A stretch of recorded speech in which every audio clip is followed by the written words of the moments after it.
আজকে আমরা একটা ম্যাথ সমাধান করব। ম্যাথটা হচ্ছে বেসিক ইলেকট্রিসিটির তৃতীয় চ্যাপ্টারের। যাই হোক, আমি ইতিমধ্যে ম্যাথটা তুলে রেখেছি যাতে সময়টা আমাদের সেভ হয়।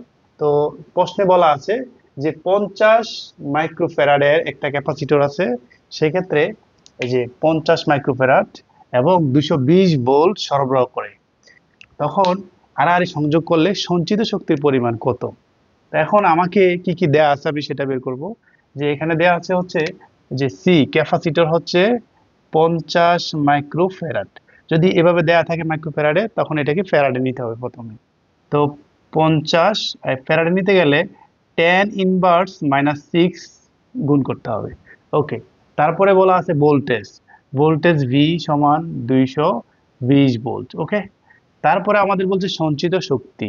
তাহলে আমরা জানি সঞ্চিত শক্তি সমান ডাব্লিউ, এটা আমাদেরকে বের করতে হবে। ওকে, তাহলে আমরা জানি একটা সূত্র জানি আমরা, সেটা কি? যে ডাব্লিউ মানে সঞ্চিত শক্তি সমান half into capacitor into voltage square. এটার একটা প্রমাণও আছে, ইতিমধ্যে আমরা প্রমাণটা করেছি।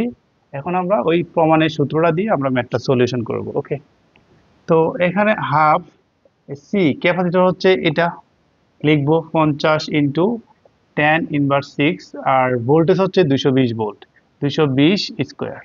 এখন যদি আমি ক্যালকুলেট করি তাহলে কি আসবে রেজাল্টটা দেখি। যে half into 50 into 10 inverse 6 into 220 square. তাহলে এখন আমাদের আসছে 1.21। ওকে, তাহলে 1.21 জুল। এই ক্ষেত্রে আমাদের অনেকে যে আমরা যেটা করি যে এই শুধু জাস্ট মানটা লিখে রাখি, এককটা লিখি না, অবশ্যই এককটা লিখতে হবে। আর এটাই হচ্ছে অ্যান্সার। আশা করি তোমরা বিষয়টা বুঝতে পেরেছো। এখন একটা জিনিস খেয়াল করো, যে মাঝে মধ্যে এই যে ক্যাপাসিটরের মানটা চেঞ্জ থাকতে পারে, ভোল্টেজটাও চেঞ্জ থাকতে পারে। তাহলে আমরা যদি চেঞ্জ থাকে, যখন আমরা প্র্যাকটিস করবো তখন আমরা চেঞ্জ আসলেও ইনশাল্লাহ পরীক্ষায় দিতে পারবো। তো সবাই বুঝতে পেরেছো, সবাইকে অসংখ্য ধন্যবাদ।